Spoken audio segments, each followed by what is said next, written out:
Hi there. Welcome to season 4 of Meet Bridget. We're going to get right into another great episode, but first, I have to make sure our amazing podcast listeners, that's you, have the inside scoop. After 3 incredible, successful seasons interviewing women about their teen foundations, we are bringing all we have learned to our community in coaching form.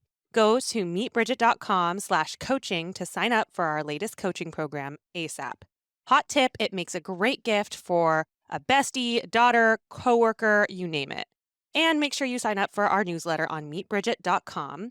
The link's in our Insta bio too, because we drop special deals and offerings for our newsletter friends. Thank you so much again for listening. We love you so much. Enjoy.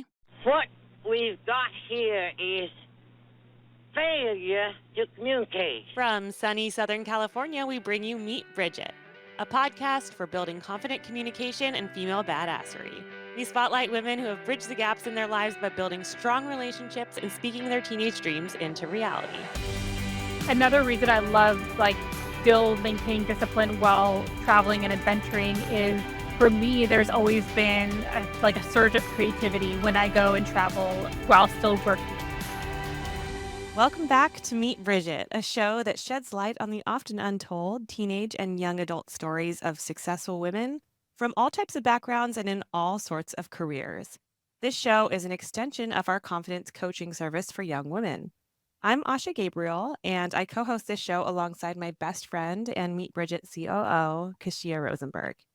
This is season 4 of Meet Bridget, and today we are so excited to have you meet Ari Witt, our web designer and the owner of Digital Nomad Designs. Digital Nomad Designs is a design agency that focuses on intuitive user experiences. Her team works with business owners and e-commerce brand owners to build website experiences that appeal to their ideal audience. Ari believes people shouldn't have to choose between working or partaking in new experiences. As an avid traveler who was taught the value of hard work early on, she believes that there's room for both adventure and discipline. Ari is also the founder of Odyssey app, an iOS app that helps you plan and book travel. She's also a blue belt in Jiu-Jitsu and expecting her first baby later this year. So I don't think I have to say we have so much to talk about. I personally had a wonderful experience working with Ari on our new website design. It's been a long time coming for us. We've been working off of our own.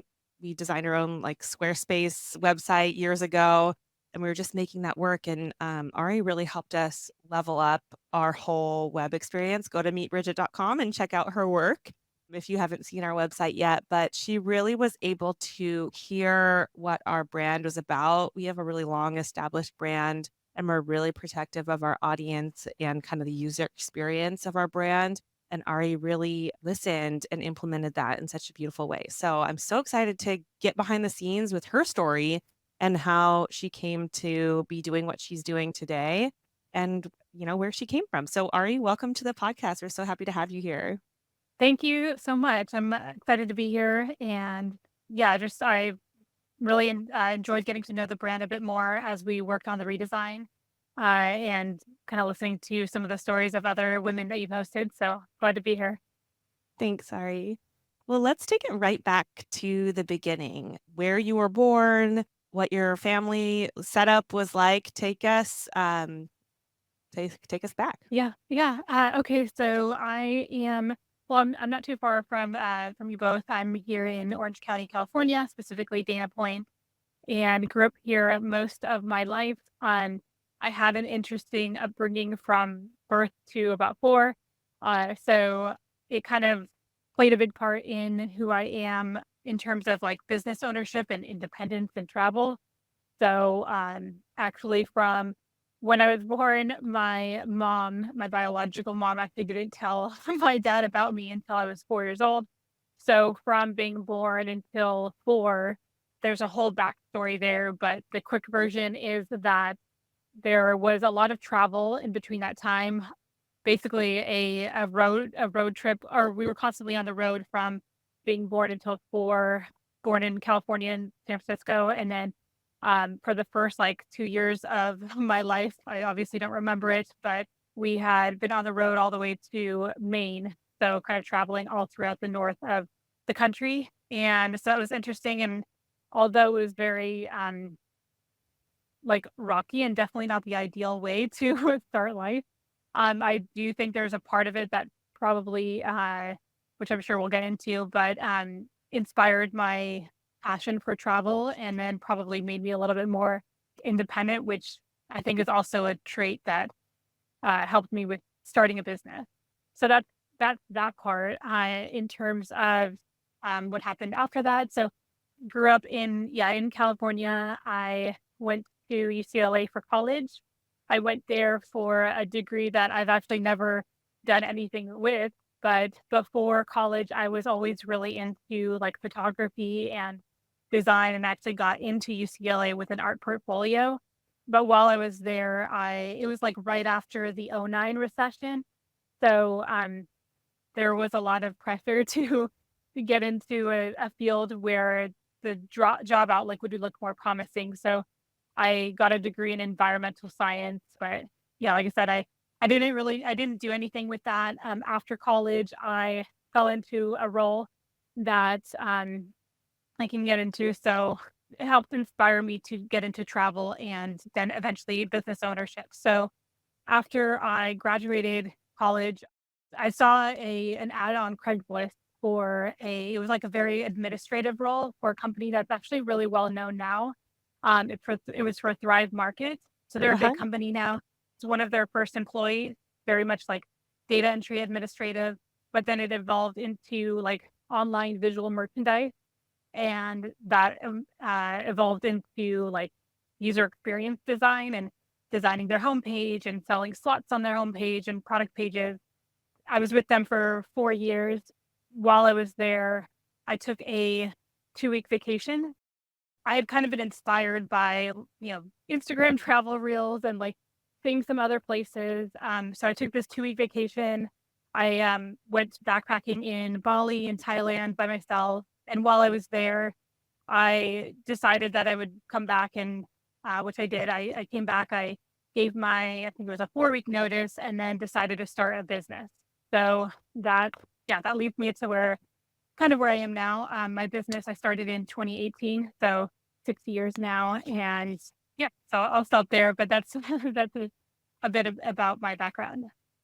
I love it. I feel like it gives us a really good kind of roadmap, and I'm excited because I want to dig in at several points of that journey. Thank you for sharing, the story of, the first like 4 years of your life. I think that that's the kind of thing that we see in movies and in novels, but to hear of your experience and that much travel at a young age and kind of just being along for the ride and how you've been able to reflect and see how that impacted you. And it sounds like you've integrated it in a really reflective and positive outlook on, Mm. just who you are today. If you're comfortable talking about kind of the details of why that was the case, or like even what you kind of see as like your mom's perspective, looking at it now.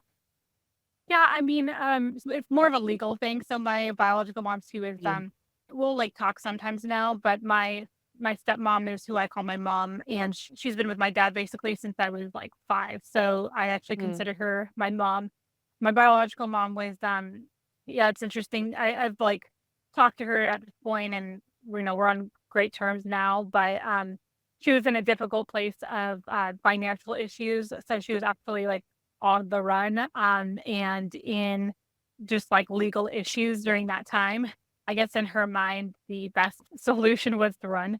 And then it caught up eventually. And so that was when she was like, okay, I need to actually, own up to this. And that's when she told my dad about me. And at that point, basically handed me off to him. And yeah, I'm really grateful for him because I mean, it is like you said, it's kind of similar to the movies. Like he just had this kid dropped off, and like Yeah. yeah, it just started this whole new life with a kid.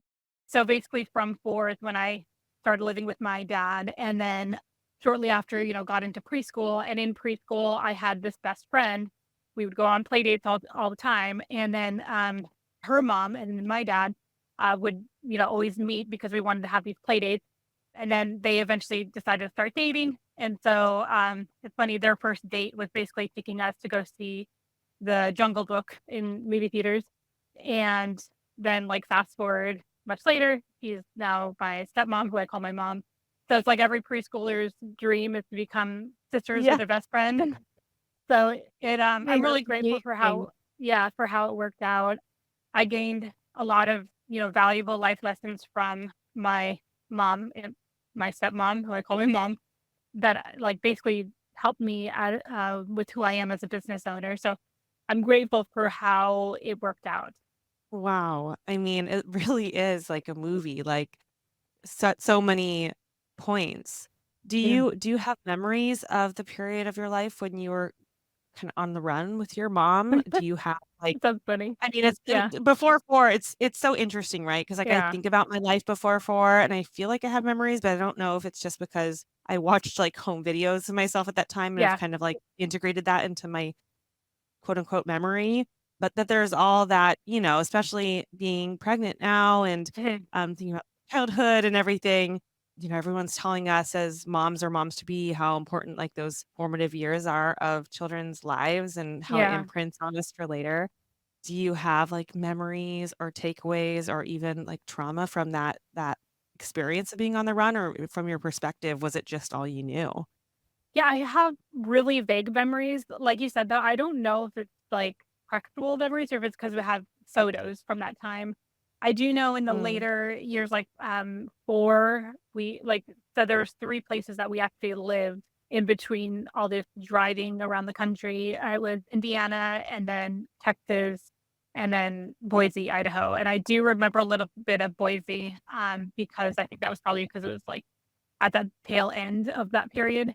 They were all good memories, like, it was yeah, nothing, like, traumatic that I can remember. I think it's just more like, I love to travel now, and I'm grateful for it. I think it came from that, but I do have there's always a little bit of, like, that resentment of, like, knowing what I know now, like, there's so much instability for, like, a newborn and for, like, an infant or a toddler, and it just, makes me think about, like, yeah, now that I'm pregnant and expecting my first, like, I wanna always make sure that there's like, a stable home and stable family structure for our baby and future babies. So, yeah, it's more so, like, shine the light on the importance of having a stable home environment, especially in those early years.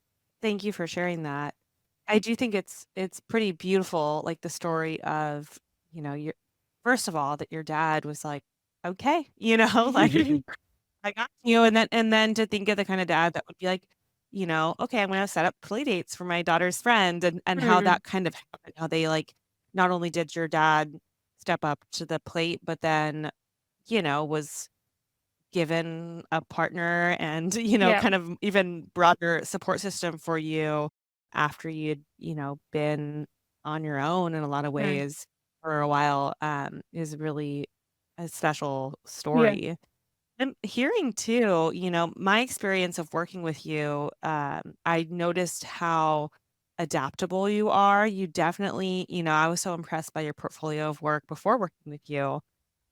You've worked with really all sorts of different businesses, entrepreneurs, in several different industries, and you're able Mhm. to really like hear something and then create in that space, and not just create like art or an idea, but like something functional and useful to that person. So I can't help but kind of wonder if like that adaptability, maybe is something that's been with you from all of this experience in your younger years, like being able to be like, even though that stability is nice to have, Yeah. it seems like you've created that stability for yourself, but you've maintained that, like, adaptability and sense of, like, "All right, like, I gotta, like" I'm literally making home pages for people, um, Yeah. to then, like, build their businesses and Mhm. thrive from. So, Yeah, it's funny, like, a lot of I guess agencies that they have, like, a specific niche that they work in or industry,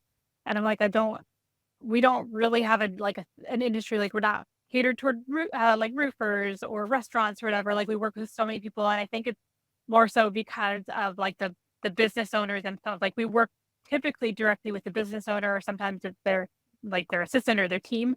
But that's what I really enjoy is like being able to work directly with like the business owner and understand their vision and hear about their audience or their like typical user and cater the site toward them. So it ends up being like the huge range of different industries. But I love that too because I love like I get to learn a little bit about so many different industries, and yeah, it keeps my interest, I guess, there and alive to be able to like hop around all these different industries and learn about them while still like the stability part or like the static part is that I get to still work with like the business owner. I don't know if that makes sense, but um Yeah. yeah, so I kind of like that like contrast That's of kind like of your even touch though point. yeah, even though it's all these different industries, usually the business owners are have a lot of similar qualities. They're very like obviously like passionate about their business. They're very usually very decisive, maybe not as creative. And that's where we kind of like fill in for them there. But yeah, I've enjoyed the contrast of different industries, but like always working with the similar business owner type. Such a cool perspective. I've never really thought about that, but, like, you're able to have this you can see, like, okay, what are the things in common that most of these business owners have? Obviously, there's differences in different industries and stuff, but that, those qualities you mentioned of, like, the passion for their business, the ability to really, like, understand the brand kind of intuitively, where it's like they might not be able to, create a new logo or a banner or, whatever it is they're working on, but, if you show them A and B, they probably are able to be like, "Yeah, that's more Yeah. like what I'm looking for," and they can see it when it's right. I think that's so interesting. I can also so relate to I'm a person too that, like, I love travel, and I actually feel like I went through this process recently of really, like, identifying my own values, and I went through it with my parents too, and I hadn't necessarily realized how important like, travel is really one of my core values. Like, if I don't have some sense or plan of, like, a trip or a new place to explore, new people to, interact with, like, I literally feel like I'm dying. It's a little dramatic, but, like, I need to see new places and new people, and, I feel like the podcast, the way that in our business really mimics that in a way because it's like being able to interview people in all different walks of life and industries. I feel like it satisfies that similar urge to like explore new and be Yeah. curious about new things and new roles and new perspectives. But I'm like, but it's a podcast. Like Right. it is a consistent thing. I'm the interviewer that can play a consistent role while also like really satisfying that like curiosity that I feel like is sort of the reason why I'm so into travel also. I love like dichotomies, and I feel like I live by different dichotomies, and one of them is like this ability to, you know, go anywhere, travel anywhere, have this like sense of spontaneity and like desire or urge for new experiences and adventure, but also like very grounded, very routine and habit driven. So it's like these two polar opposites that I don't to me make life super interesting. I have my own set of like personal core values, and one of them is make time for adventure, and the other is stay disciplined. And I feel like those are two, they can be seen as like two kind of contrasts or dichotomies or opposites, but I think that they work really well together. And it's something that I've realized through traveling while running a business is that you can be in, you know, a cafe in Bali or beach in Portugal or whatever and still have like your laptop and still be working. And as long as you're disciplined and you're still your habits and you're still setting time aside to make sure that things get done, like it can work really nicely and harmoniously. I think that's so fascinating, and I actually think that the discipline is what creates some of the freedom for adventure too. I really believe in that, like, it's like, okay, discipline and some structure, like, as long as you have some framework or structure that gives you something to return to, it's like, really, you can have so much freedom, in other areas of your life. We kinda even implement that in our interviewing and in other kinda capacities, hosting roles and stuff that I've had where it's like, Well, if you have a structure or you've practiced to a point of mastery something, then you can really play and have fun then when you've like your discipline, you've had your, you know where you're going and your timeline and everything. You can really just have fun and be creative and, have those adventures while you're going. Yeah. I Yeah. It's like, love that point that you're making with you can have both. exactly. Yeah. It's like Jocko says, discipline equals freedom. Another reason I love like still maintaining discipline while traveling and adventuring is for me, there's always been like a surge of creativity when I go and travel while still working. It's like when you're in a new country, or even if it's like a new city in the States, whatever, um, you're getting out of like your usual, autopilot or cruise control. So even if it's like, where am I going to get coffee, or how am I going to get from point A to point B? Like, these are things that we just do on autopilot every day, but when you're in a new place, you kind of have to think about these little things differently. It's like creates these new thought patterns, and then that allows your mind to like explore other things and seeing these new sights. It be inspiring and just allow you to think in new ways, and that typically is a catalyst for creativity and new ideas. So that's another reason why I just love the two combining the two discipline and adventure qualities. Totally.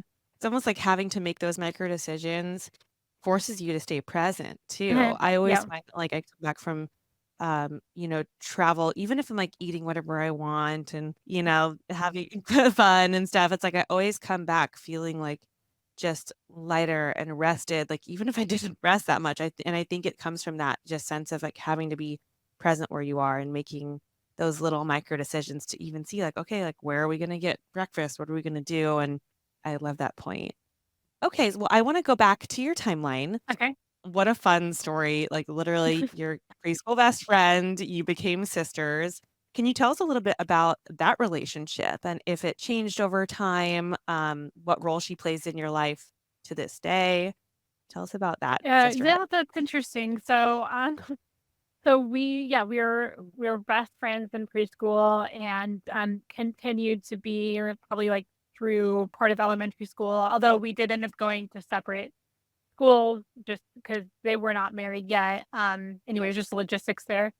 But it's interesting. Kind of as soon as we hit like the early teenage years, puberty, all of that, we definitely kind of, like, became more distant and more of that, like, teenage girl feud, I guess, and I don't actually know what it was. I don't know, I think it was probably just, like, the hormones and, like, trying to get, like, adjusted into our teenage, like, selves, and middle school and high school, because 'cause we're only a year apart, so we're kind of going through these, like, transitions, at similar times, and so actually during middle school and high school, like, we're still obviously, like, talking and living together, sharing a room together and all that, but we weren't, like, best friends anymore, and then, yeah, even, like, throughout college, and I would say up until maybe a year ago, we were just more so like sisters, but not super close, not like best friends or anything. I think over this last year, we've definitely gotten a lot closer. And I think it's just because we both like realized, and I think we both realized more of the importance of family. We both have understood each other a lot more in terms of how we have our own dynamics with our parents, both like the maybe the negative and positive dynamics that we each have with our parents. We understand each other a little bit more. So we've actually gotten a lot closer over this last year, which is really nice. But yeah, it's the teenage years were were interesting. And yeah, then I should also mention we have a half sister. So after my parents got eventually got married, they had a daughter. So basically half sister, because she's, my dad, and then my stepmom's daughter. And she's actually about to turn 18 in a few weeks. So it was interesting to see her go through, basically it was almost like sophomore year of high school is when she was born. So like after graduating high school, they basically saw the whole process happen again with her, which has been like interesting to see, especially with like the different parenting styles and all that. But to wrap that up, it's been nice to get a little bit closer to my stepsister over this last year. Yeah. I think that and thank you for being honest about that. I feel like it's so relatable. Just because you have a sister, whether it's by totally biological sister or by marriage, it doesn't necessarily mean that it's like, "Oh, you have a sibling, so you're gonna be best friends from Mhm. the beginning through the end," you know? Right. I can totally relate to I feel like I had periods of time with my own sister where it was like, we just didn't get each other, like, we were Mhm. just butting heads, and it's like, would we still, like, lay in front of a truck for the other? For sure, like, we were sisters, but, like, did we also just, like, drive each other totally crazy? Yes, and I honestly, like, I'm a pro therapy person for everybody, but it's one of those things where I've even, like, talked to my therapist, I'm like, I think that some of, like, my deeper seated issues, that flare up from time to time or whatever, like, the roots to those issues are often in, like, just the tapestry of the sister relationship, Mhm. and all the, like, complicated, like, stuff that goes on between girls, especially during those, like, teenage years, and, you throw hormones in and trying to kind of figure out, your role within your family, but also your Yeah. independence and, Mhm. what you're going to do after high school. It's just kind of like, it would be hard to not have some of that tension and disconnect with someone that you've been around for, a really long time. Yeah. What does she do now? Are you guys into similar things, or have you gone, like, totally Um, different directions career-wise? I I would say similar things in terms of maybe like, outdoors and hiking and things like that. But she actually just got her PhD, so she's working towards being like a professor at a university, and she's doing that at a community college right now. Yeah. So when we were growing up, she was always like, she's very very smart. She was always very like much more than book smart sibling, and did very very well on tests, and that was always something that I was like, 'cause that was not me. I was, more of like the B, sometimes C student.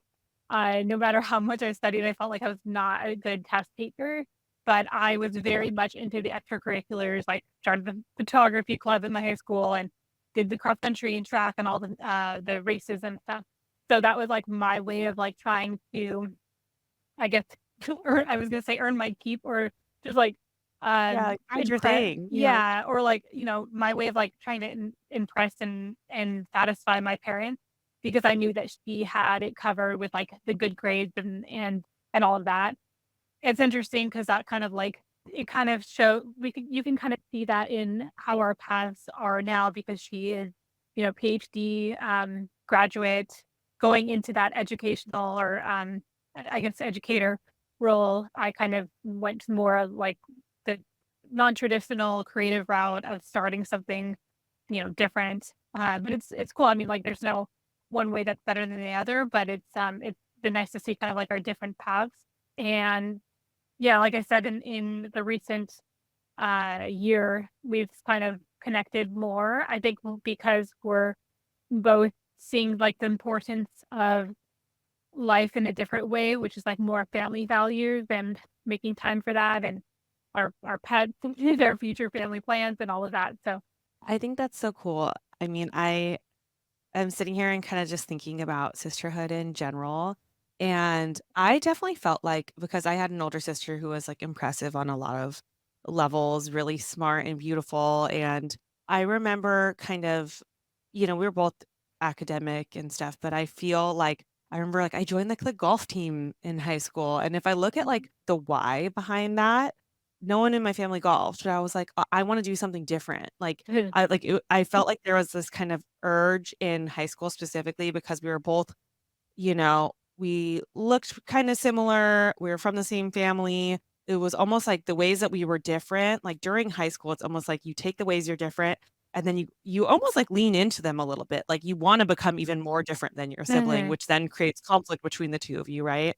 But then we have had this, like, really amazing as we've gotten older, especially once, like, she went to college and then I went to college and we're like, "Okay, I kinda miss you."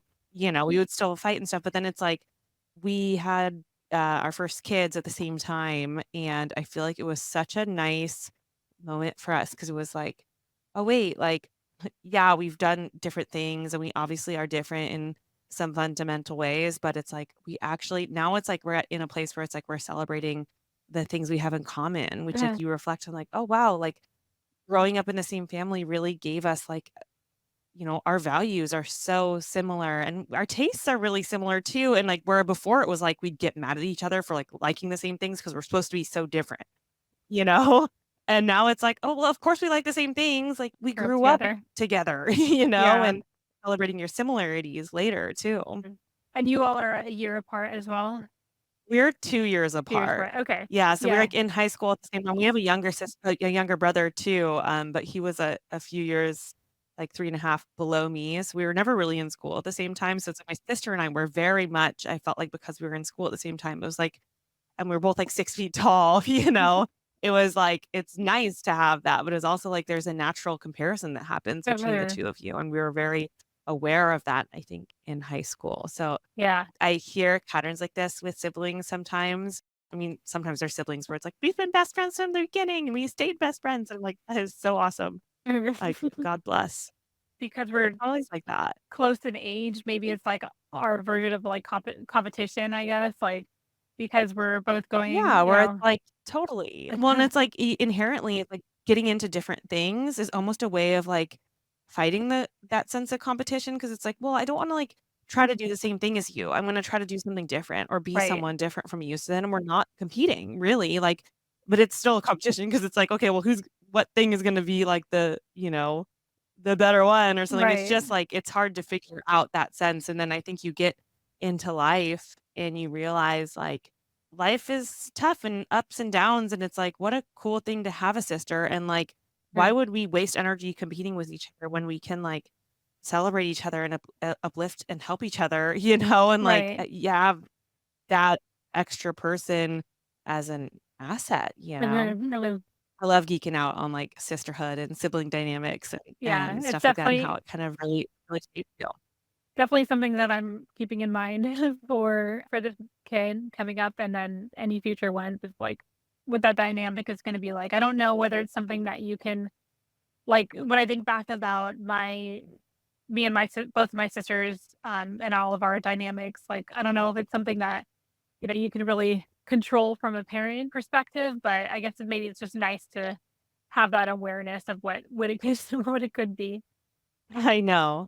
I mean, tell me I have, like, 2 girls, and it's sort of I think it was when I found out I was having another girl, I was, like, obviously excited, but also, like, "Oh, man." Like, how can I be a mom to, like, help them navigate that? Because it is a very, like, loaded relationship, And so then we'll see how that goes. I'll keep you posted.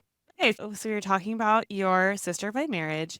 You went to UCLA, which I actually didn't know. I'm also a Bruin for oh, nice. undergrad.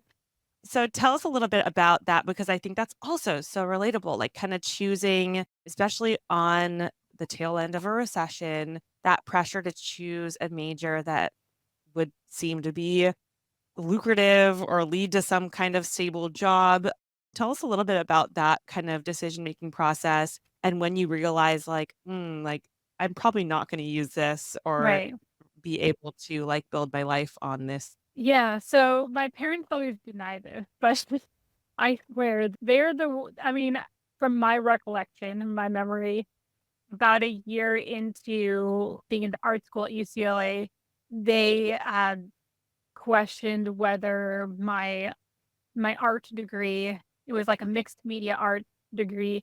They questioned what I was going to be able to do with that degree and what kind of jobs that would be like lucrative or earn me a good income would be with that kind of degree, and suggested exploring other options. So I changed it from like art to undecided for like a year, just and then met all the general requirements, and then chose environmental science. And I think it's because it was like a focus on geography and like global studies, and I knew that I wanted to travel. I had only gone out of the country twice at that point. I knew I wanted to eventually travel more, so I think that's what piqued my interest with it. But like, I still didn't know what kind of job you could get with it. I just thought, okay, because it has, the words in it, that there should be something that's recession proof with that. I mean, I'm really grateful that I went to UCLA and that I have a college degree, I guess, but I honestly don't know that it really did that much for me. I think what it did is probably like if I hadn't gone during those 4 years, actually five, because it took me an extra year because I wasn't doing well, I maybe wouldn't have been on the path that I am now. And who knows like what I would be doing. Maybe it would have been worse. I don't know. But I feel like a lot of my knowledge and education actually came from the job that I had right after at Thrive Market, and then also from like a business group that I'm in. So I'm a little bit like to be transparent, I'm undecided about like whether college is actually the right thing for a lot of people to do right now. I just don't know that it was right for me because of that. Yeah. It's Yeah. interesting 'cause it's like, it sounds like you sort of had the experience of like, okay, you started with art, which was obviously Okay. something you were like drawn to, but then had that experience of like, taking into account like what other people were kind of saying or what would be like a safer route and then like feeling a little disillusioned by that. Like Okay. you convince yourself into like, okay, yeah, like yeah, I can find something that satisfies them and then also like it sounds okay to me, like, the travel it's basically travel, but it's environmental science, you know? Yeah. But then, like, kinda had to find your way, and which really led you back to more of a artistic route, really, Yeah. is going into, the next job that you had, and then you circled back to the travel, which is what was actually interesting to you. But I also think that, we have so many women on that have moments of their story where it was sort of like, yeah, like, that thing was kinda derailed me or was sort of, like, not useful to me because it was the wrong path or I had to, like, reroute again. But I personally I feel like that experience is even though it doesn't always feel like it, is quite productive Okay. because whether or not you have a moment like that again, I'm sure you built a resilience from that where it's like, okay, note to self, like if someone else has an opinion on what would be a quote unquote better idea for my Right. life or a more stable or recession proof idea, it isn't necessarily like right, Okay. and listening to that inner compass, it's almost going through that could be like a little bit of a proof of concept where it's like, okay, Right. like I could try doing what other people think is right for me, but Yeah. at the end of the day, following what feels good is what's gonna serve me more. I mean, college is if it's not right for you, then it's like it's an expensive way to learn that lesson. Okay. But I think ultimately it's like I'm sure that you developed a decision making resiliency Yeah. from that, like kind of having to redirect yourself a little bit after college. Yeah, if anything, I think it taught me not to well, kind of like what you said, like I don't need to go with someone else's, recommendation all the time. I think it's important obviously to take into consideration, but really follow what I originally wanted, which was art and design. But I think it also showed me that it showed me like the importance of getting out of like your comfort zone and like the typical like it's always been hard for me to follow like the typical structure of everything, like the typical roadmap that you're supposed to go on. And I think if anything, it showed me that I didn't have to do that. And because basically after that is when I started, I feel like being a little bit riskier and making decisions because I wanted to, and not because it was like part of like the typical roadmap. Yeah, maybe that was Yeah. the big lesson of college for me. Totally. Where it's almost like, okay, like, a lot of people, like, they have a really positive experience of college because it's like, oh, it gave me structure to like, and I get my degree and follow the classes and figure out how to like live on my own, but also like hit all those marks. Like that's a lot. There is a lot of value there for a lot of people that Yep. have a hard time, seeing the value of structure and discipline, and then like you're basically given a rubric for it. But then a lot of people, like, struggle once they finish college because it's like, "Wait, like, now where is the structure?" Like, I have to Right. kind of create it for myself, but it almost sounds like you had the experience of, like, you were able to, like, make it work, but then, like, once you were given the freedom to create your own structure and create your own discipline, that's when you really started to Thrive a to lot more. thrive Yep. at Thrive. Yeah. Can you tell us a little bit about, like, that job? Like, how did you get that job? And then, like, what role did you start in, and how did you like, what was the most exciting part of that job Yeah. for you? Yeah. So, yeah, I applied on a random Craigslist ad back when that was not so like shady. Scary. Yeah. And then got that job. It was basically, I don't remember the exact role, but it was very administrative. So it was basically like helping add products because they have like thousands of products. So it's helping add products to their catalog and assign attributes and all of that, similar to what we do sometimes for like Shopify stores now. Because it was a startup environment, which I also love, startup environments also don't have very much structure. So it was kind of just like all Yeah. hands on deck, not super organized, but I enjoyed that. They got more organized as time went on. I loved that environment. I then transitioned into because it was kind of all hands on deck and like just do whatever you can. There was more help needed with like the actual visual appearance of the site, the homepage, and making sure it was designed in a way that was appealing to users. That kind of taught me some of the like psychology around, where buttons should go, what color they should be, what is the ideal balance of visuals between, open space, text, and images, and how to create that so that it's inviting to the user. So learning a lot of that, as well as Thrive would sell slots, or I'm sure they still do, slots on their homepage to certain brands to get more eyes on that brand for customers. I'd also be in charge of like, how can we make sure that this section, whether it's a banner or, some containers on the site, how do we make sure that it is, in a prominent place for users to see? And then how can we track that so that we can actually sell that slot to future brands? And, we can tell them, this brand got, an X% increase in sales because they were here. Do you want to buy this slot kind of thing? And then same thing with the product pages, designing those in a way where, things like the add to cart button were really easy to understand and there weren't distractions. So it was really nice, like learning that while working and on the job. Yeah. Well, I feel like startups too, like they can drive some people totally crazy because of Mm. that lack of structure. But if you're in a situation where you're kind of open to trying on more roles or you're like maybe not sure exactly like what you're going to be attracted to, a startup can be such a great place because it's as opportunities or needs pop up for the business, you can really like say, I want to do that, Yeah. or like something even outside of the role that you came into the company for can really become like you can create your own role and interest within that job, and it really sounds like you took what started as, like, a pretty administrative seeming role, and you're like, "Well, actually, like, we can make this better, Mhm. and, like, this part is important," like, kinda learning on the go. Yeah. I Yeah. think that that's a value from working at a startup that can be so awesome, especially at the beginning of a career. Yeah. Startups really allow you to be like entrepreneurs. So you can kind of learn how to be like an entrepreneur within the business. And I guess it depends on the startup, but a lot of them will allow you to kind of like bring your own ideas to the table until they get to a certain point where it's too big to, but and then they need like approvals and all that.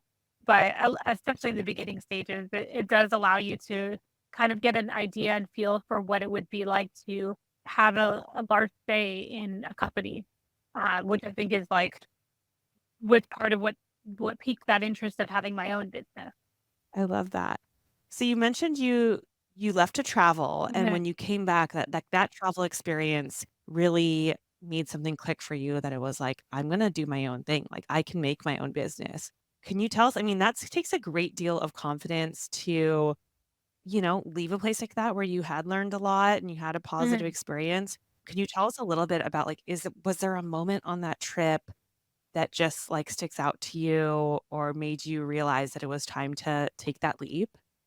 The last, like, I'd say 3 months of working at Thrive, I actually started to pick up, like, side gigs, through I think it was, like, through Upwork or something where I would, do kind of small design projects. Sometimes it was, like, a website design where at that point it was just me doing everything, or sometimes it'd be, like, a graphic design, and so I was doing these side gigs or side projects while still working, at Thrive, so it'd be kind of like after hours.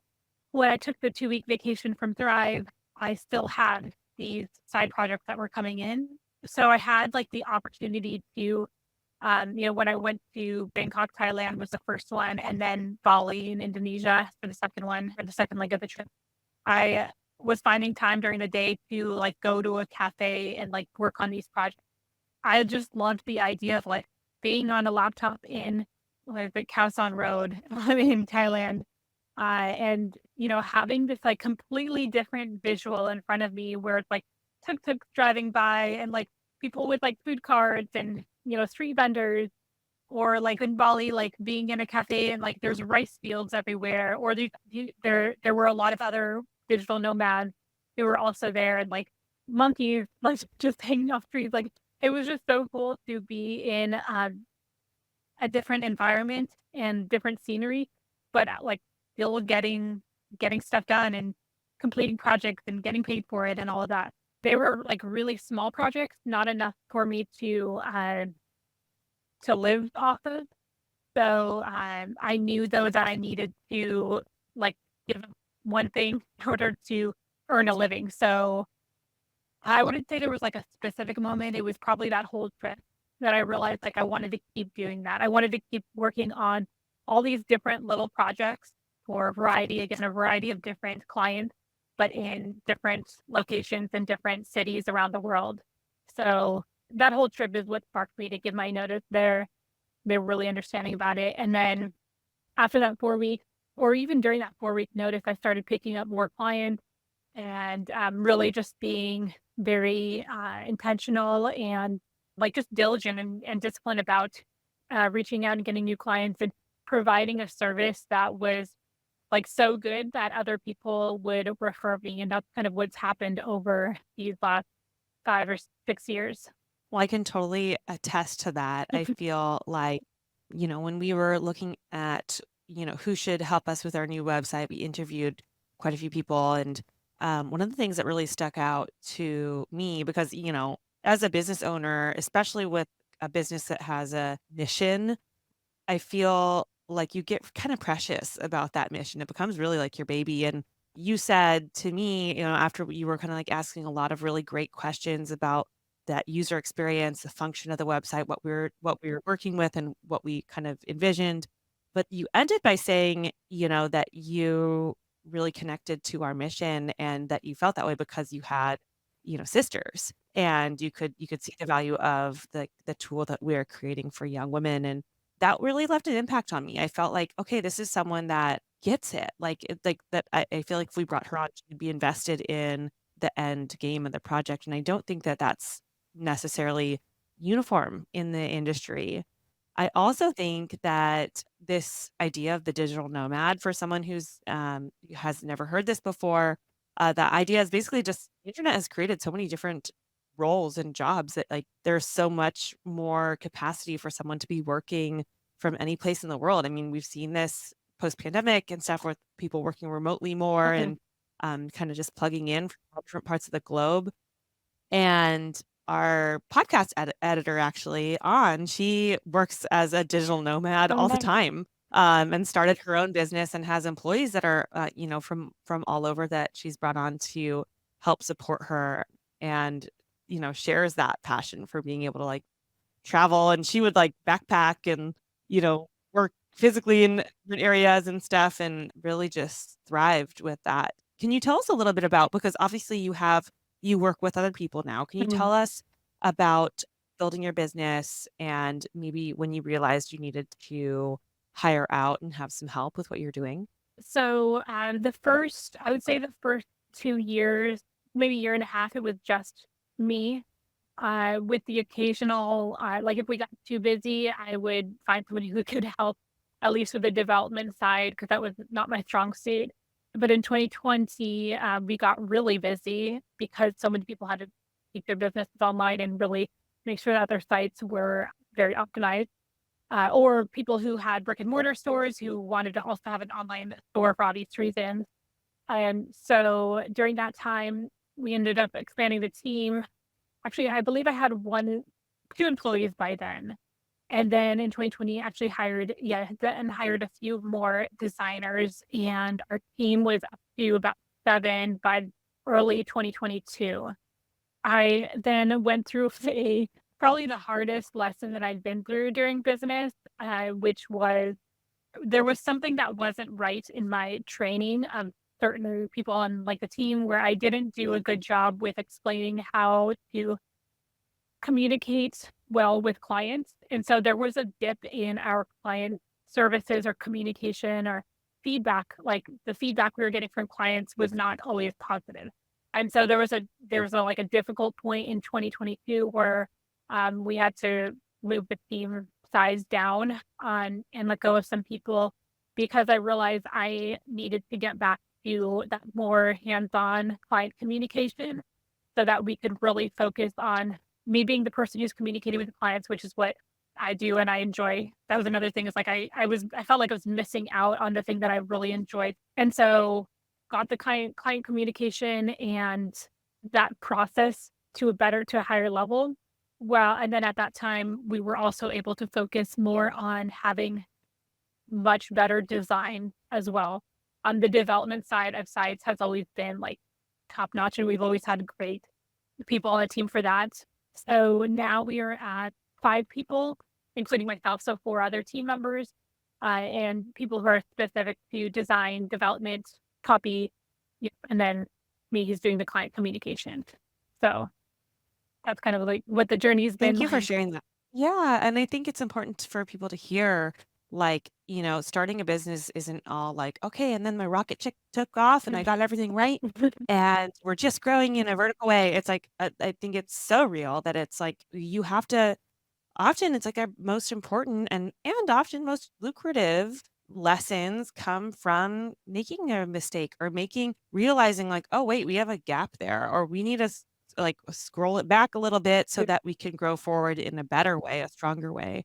We've had that experience with, different people we brought on to help us in certain things and then being like, wow, that really like that was an expensive mistake or that person we didn't communicate well what we really needed in that case and, it kind of backfired, and I appreciate you sharing that because I think that for people who dream of building their own businesses, it's important to know that it's like, that's okay, and that's part of the process, and really what makes your business ultimately really great. Exactly. So I feel you're so easy to talk to, you're so wonderful to work with, but I wanna respect your time. So what we usually do towards the end of our interview is we do like a fast 5. I'll ask 5 different questions, and you can say whatever comes to mind first, and then we always end our interviews with the same question. So if you're okay with going into the fast 5, we'll do that. Okay. Yeah, let's do it. Okay, so number 1, what do you think is the most important personality quality for a web designer to have? I would say being able to put yourself in the shoes of the typical user. So most people want to satisfy like the client's needs, which is important. But at the end of the day, it's not, if you're building a website, it's not specifically for the client's audience and users. So being able to put yourself in their shoes. Such a good point, and honestly so valuable to your client Mhm. because they might not always see that, from a web perspective like you would. Okay, number 2, what is or who is one role model or idol that you have in the design space? I can't think of a person right now. I would say though, like a brand that is always, innovating and I think leads the way for, like, user experience and site design is Apple. I know that's like a big corporation and all that, but really, if you ever go to any of their sites or landing pages, they're, like, leading the way in terms of, like, design innovation when it comes to user experience. Totally. You're so right. I feel like the reason people become like Apple people is because of that intuitive user Mhm. experience. It's seamless, but you also know that it is, it can be advanced if you need it to be, but like it integrates with your life so well that you don't even notice how well Right. it's doing it, right? Number 3, do you have a morning routine?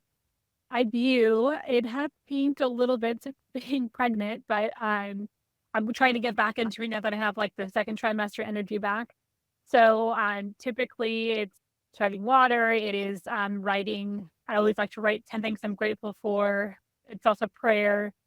Then I write down my goals as if they've already happened. So I'll kind of write them as if it's like the future and and the goals have been achieved already. And that's been really cool to actually see some of those come alive and into fruition. We'll usually read some sort of scripture, and then sometimes it's in the morning, sometimes it's later in the day, but then I'll usually read some sort of other book, usually nonfiction. I love that. Talk about like discipline. I feel like, especially writing things down like that, it's so It seems like something you can kind of roll your eyes at first, but like to be able to like look back on, that planning and see Mhm. things, it feels kind of like magical and deliberate. Number 4, what is like the schedule of your most typical workday? Obviously, you have more flexibility than, someone in a standard 9 to 5, but what are like the primary activities and in what order do you get them done? Yeah, so I really try to integrate like time outside into my days. So after like morning routine, I'll be, walking my dog, 20, 30 minutes, coming back in and usually getting started for the day. It also used to be coffee, but I've not enough doing coffee anymore because it's a frequency. And then, yeah, in the middle of the day, it's another walk outside. And usually I'll try to like finish the first part of my day in terms of work by like 2 so that I can go and get a workout in and then kind of get back to any final things by, from like 4 to 5 or 6. I've been really intentional about like cooking really good dinners, whole ingredient, like natural ingredients and all that. So that's kind of been part of my day as well. And then pre-pregnancy was also ending the evening with jujitsu. So that's a little bit more, it's a little bit more of a relaxed evening now without the jujitsu fighting. Yeah, that's how it usually goes now. I love it. It's a wild card. It makes so much like wellness and like, outdoor. Then you're like, and some jujitsu at the end of the day. And I'm Yeah. like, yes, I love it. Number 5, what is your favorite place that you've traveled and the next place on your travel bucket list? Favorite place, I know people ask me this all the time. It's hard to say.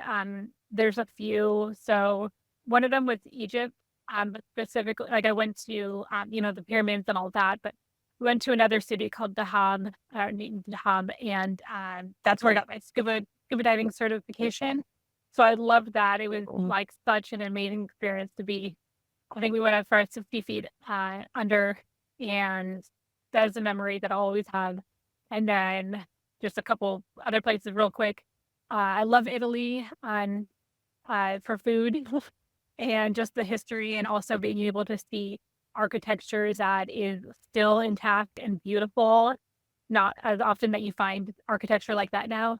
And then lastly, more for like the Mm. adventurous outdoorsy type. I love Costa Rica. I've been there a couple of times to a ton of different cities in Costa Rica, and they've got beach and mountains and jungle and all of that. So those would be the top 3, I think. Awesome. And what's the next place Oh, on the your next bucket place, list that you haven't been yet? yeah, so I think we're gonna do a baby moon to northern Italy and France. France, I still haven't been to, so I think that's the next place. Amazing. Well, for our final question, we always ask, what was one quality that you had as a young woman that you didn't take pride in then, but that you're so much more grateful for now that you are older? I would probably say, like, I didn't always realize it. I've always had a really strong work ethic. It's something that I got from my mom. Like, she is very much someone who doesn't want something to be completed unless it's to a level of excellence. I think it's something that I did in, maybe unconsciously when I was younger because of her. And over the years, I've realized that like it is something that I guess more intentional about doing now. And it's because of her and because of the importance she placed on it, even though I didn't like realize it back then. Maybe there were moments where I was like, annoyed, like, why do I have to do this over again? It's finally it is. And her kind of not accepting that it's not my best and knowing that that's coming from a place where she knows that I could do better. That was maybe something that I had like some contention about in early years, but I know that it's become something that really helped me set myself apart from other, business owners or just be able to have a business at, a level that it is right now because of that quality that she instilled. I love that. And I love that you've been able to reflect that it came from her. Mm. Makes me think of, I mean, to be quote a Bruin um figure, it makes me think of that John Wooden quote where if you don't have time to do it right, when will you have time to do it over? Uh, Just like really the importance of like just taking the time to make it great the first time around, and however long that takes. So Thank you so much, Ari. This was such a treat. I love diving into your story. Your path is really inspiring, and your business is fantastic. So, we're going to link your website so people can get in touch with you should they like to really level up their user experience and website game. And thank you for being on the podcast. We'll talk to you soon. Thank you so much for having me. I really appreciate it.